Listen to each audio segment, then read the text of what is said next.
శ్రీదేవి భాగవతము. సూతుడు సౌనకాది మహామునులకు దేవి భాగవతాన్ని ఇలా వివరిస్తున్నాడు. వ్యాసుడు జనమేజయుడికి ఇలా చెప్తున్నాడు. కుమారికలు ఎవరు అని అడిగాడు జనమేజయుడు. 1 ఏడాది వయసు గల కన్య కుమారి అనబడుతుంది. 3 ఏళ్ల దాన్ని త్రిమూర్తి అంటారు. 4 ఏళ్లది కళ్యాణి, 5 ఏళ్లది కాళిక, 7 ఏళ్లది చండిక, 8 ఏళ్లది సాంబవి, 9 ఏళ్లది దుర్గా అని, 10 ఏళ్లది సుభద్ర అని అనిపించుకుంటారు. 10 ఏళ్లు దాటిన కన్యల పూజ అర్హితమైనది. కుమారికల్ని పూజ చేసేటప్పుడు పైన చెప్పిన ప్రకారం స్పష్టంగా ఆయా పేర్లతో పూజించాలి. ఎందుకంటావేమో, కుమారుని పూజించడం వల్ల దుఃఖము దరిద్రము తొలగిపోతాయి, శత్రువులు నశిస్తారు, ధనము ఆయుష్ బలము అధికమవుతాయి. త్రిమూర్తిని పూజిస్తే ధర్మార్థ కామాలు సిద్ధిస్తాయి, ధనధాన్యాలు కలుగుతాయి, కొడుకులు మనవలతో ఇల్లు కలకల్లాడుతుంది. కళ్యాణిని పూజించడం వల్ల విద్య వినయం రాజ్యం సుఖం లభిస్తాయి. ఈ కళ్యాణిని సర్వకామదాంబ అని కూడా అంటారు.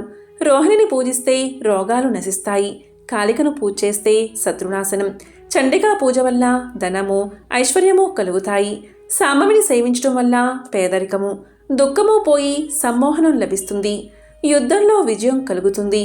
దుర్గను పూజించడం వల్ల ఎంత క్రూరుడైన శత్రువైనా సరే నాశనమైపోతాడు. ఉగ్రమైన కార్యం సిద్ధిస్తుంది, పరలోక సౌఖ్యం కలుగుతుంది. సుభద్రను ఆరాధించడం వల్ల కోరికలు తీరతాయి. పూజించేటప్పుడు శ్రీరస్తు మంత్రంతో పూజించాలి, లేదా ఏనివి మంత్రంతో అయినా శ్రీ చేర్చి ఏ బీజ మంత్రంతో పూజించాలి. ఒక్కో కుమారుని పూజించేటప్పుడు ఒక్కోలా చెప్పుకుంటూ పూజించాలి. కుమారుని పూజించేటప్పుడు ఏనివి కుమారస్వామి గూఢతత్వాలు లీకోసం సృజిస్తుందో, ఏనివి బ్రహ్మాది దేవతలని పుట్టిస్తుందో ఆ కుమారి భగవతిని పూజిస్తున్నాను అని చెప్పుకోవాలి. అని విధంగా త్రిమూర్తిని సేవించేటప్పుడు ఏనివి సత్వాది త్రిగుణాలతో 3 రూపాలు ధరిస్తుందో ఆ త్రిమూర్తి భగవతిని సేవిస్తున్నాను అని చెప్పుకోవాలి. కళ్యాణ్ని కొలిచేటప్పుడు ఏనీవి తన్ను పూజించే భక్తులకు ఎల్లప్పుడూ కళ్యాణం చేకూరుస్తుందో ఆ సర్వకామదాంబ కళ్యాణి భగవతిని కొలుస్తున్నాను అని అనుకోవాలి. రోహిణి ఆరాధించేటప్పుడు ఏనివి పూర్వజన్మ సంచిత కర్మలు బీజాంకురం చేస్తుందో ఆ రోహిణి భగవతిని ఆరాధిస్తున్నాను అనుకోవాలి. ఆ విధంగానే ఏనివి ప్రళయకాలంలో చరాచర బ్రహ్మాండాన్ని కాలగర్భంలో చేర్చి సంహరిస్తుందో ఆ కాళికా భగవతిని పూజిస్తున్నాను అని చెప్పుకోవాలి. ఏ దేవి ప్రచండమైన స్వరూపంతో చండముండలను చెండాడిందో, ఏ తల్లి మహోగ్ర పాపాల్ని పరిహరిస్తుందో ఆ చండికా భగవతిని ఆరాధిస్తున్నాను అనుకోవాలి.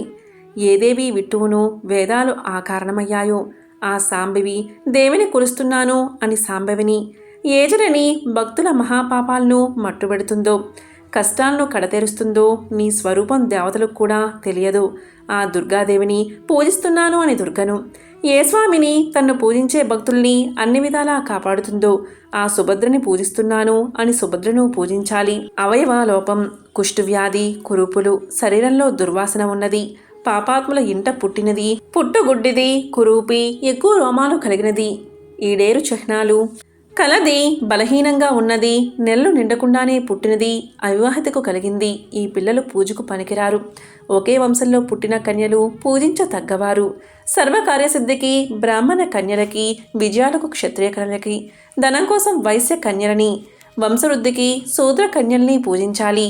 కానీ వ్రతం చేసేవాళ్ళు బ్రాహ్మణులు అయినట్లయితే బ్రాహ్మణ కన్యల్ని మాత్రమే పూజించాలి. క్షత్రియులు బ్రాహ్మణ క్షత్రియ కన్యల్ని, వైశ్యులు బ్రాహ్మణ క్షత్రియ వైశ్య కన్యలను, శూద్రులు 4 కులాల కన్యలను పూజించవచ్చు. శిల్పకార్యాలు అవి చేసుకునే ఇతర కులాల వారు తమ వంశకన్యల్నే పూజించాలి. ఈ పూజ నవరాత్ర విధంగానే జరపాలి. అంత స్తోమత లేనివారు ప్రత్యేకంగా అష్టమి నాడు జరిపిస్తే చాలు. దక్షయజ్ఞ ధ్వంసమన్నప్పుడు భద్రకాళి అష్టమి నాడే ఆవిర్భవించింది. అందువల్ల అష్టమి నాడు ఆమెను ఎంతగా సేవిస్తే అంత ఫలం. ఆ వేళ పాయసం మాసం హోమం చేసి బ్రాహ్మణులకు భోజనం పెట్టాలి. 9 రోజులు ఉపవాసం చేయలేనివారు కనీసం 3 రోజులైనా ఉపవాసం ఉండాలి. భక్తిపూర్వకంగా సప్తమి, అష్టమి, నవమి ఈ 3 రాత్రులు జగదంబని పూజిస్తే పూర్తి ఫలం లభిస్తుంది. పూజ, హోమం, కుమారి పూజ, బ్రాహ్మణ భోజనం వీటితో నవరాత్ర వ్రతం పూర్తవుతుంది. లోకంలోని ఏ వ్రతము కూడా ఈ నవరాత్రి వ్రతంతో సాటిరాదు. ఈ వ్రతం వల్ల ధనధాన్యాలు, సుఖం, సంతానాభివృద్ధి, ఆరోగ్యం, ఆయుష్ కలుగుతాయి. స్వర్గం వస్తుంది, మోక్షం లభిస్తుంది. రక్త చందనం కలిపి లేత మారేడు దళాలతో దేవిని పూజించినవాడు వచ్చే జన్మలో రాజవుతాడు. ఆ దేవి సర్వమంగళ సనాతని, సర్వదుఃఖ నాశిని, సిద్ధకరి. ఆమెను ఆరాధించిన వాళ్ళు సర్వ సౌఖ్యాలు పొందుతారు. పరమ పాపాత్ముడైనా సరే ఈ వ్రతం చేస్తే పుణ్యాత్ముడు అయిపోతాడు అనే దాంట్లో ఏమీ సందేహం లేదు. ఓ ఉదాహరణ చెబుతాను, శ్రద్ధగా విను అంటూ వ్యాసుడు ఇలా చెప్తున్నాడు. కొన్నాళ్ల కిందట అయోధ్యలో సుశీరుడు అనే వైశ్యుడు ఆగర్భ దరిద్రంతో బాధపడుతూ ఉండేవాడు. పగలంతా పస్తుతో పనిచేస్తే తప్ప రాత్రి కుటుంబానికింత కబలం దొరికేది కాదు. కూతురు పెళ్లికి సిద్ధంగా ఉంది. ఎదుగుతున్న కొడుకులు తిండి తిండి అని ఒకటే గోల చేస్తున్నారు. అంత దరిద్రంలో కూడా అతను ఏనాడు ధర్మం తప్పేవాడు కాదు. ఒకనాడు తిండి కోసం అల్లరి చేస్తున్న పిల్లల్ని ఇంటిలోంచి పొమ్మన్నాడు. బిక్క చచ్చి బయటికెళ్ళిపోయారు వాళ్ళు. సుశీరుడికి చాలా బాధ వేసింది. ఓ బ్రాహ్మణుణ్ణి కలిశాడు. అన్నీ తెలిసినవారు మీరు. దరిద్రంలో తలమునకలైపోతున్నాను నేను. నాకేం మేడలు మిద్దెలు అక్కర్లేదు. నా కుటుంబానికి ఇంత కూడు గుడ్డ ఉంటే చాలు. దానమో ధర్మమో, జపమో తపమో, వ్రతమో మంత్రమో ఏదో ఒక దాని ద్వారా నన్ను రక్షించండి పంతులుగారు అని మొరపెట్టుకున్నాడు. ఆ బ్రాహ్మణుడు అతని యందు అనుగ్రహించాడు. నవరాత్రి వ్రతం చెయ్యవయ్యా, సమస్త దరిద్రాలు తొలగిపోయి అనంత సౌఖ్యం లభిస్తుంది. ఆ పరాంబకి ప్రీతిదాయకమైన వ్రతమది. రాజ్యం పోగొట్టుకుని రమణికి దూరమై నానా కష్టాలు పడ్డ రాముడు కూడా కిష్కిందలో ఉన్నప్పుడు ఈ వ్రతం చేసి నిలదొక్కుకోగలిగాడు. నా మాట విని నువ్వు కూడా ఆ వ్రతం చెయ్యి అని హితవు చెప్పాడు. విప్రవాక్యం శిరోధార్యంగా స్వీకరించి ఆయన దగ్గరే మాయాబీజ మంత్రాన్ని ఉపవేశం పొంది నవరాత్ర వ్రతం ఆచరించాడు. ఆ మంత్రాన్ని 9 ఏళ్లు జపించాడు. అనంతరం మహా అష్టమి నాడు అర్ధరాత్రి అంబ అతనికి దర్శనమిచ్చింది. దరిద్ర దూరుడై ఎనలేని సౌఖ్యాలు పొందాడు. ఇంతకన్నా ఇంకేం రుజువు కావాలి అని అన్నాడు వ్యాసుడు. అది సరే, రాముడు రాజ్యం ఎందుకు పోగొట్టుకున్నాడు? భార్యకెలా దూరమయ్యాడు? నవరాత్ర వ్రతం ఎలా చేశాడు? వివరంగా చెప్పు, వినాల్ని ఉంది అన్నాడు జనమేజయుడు.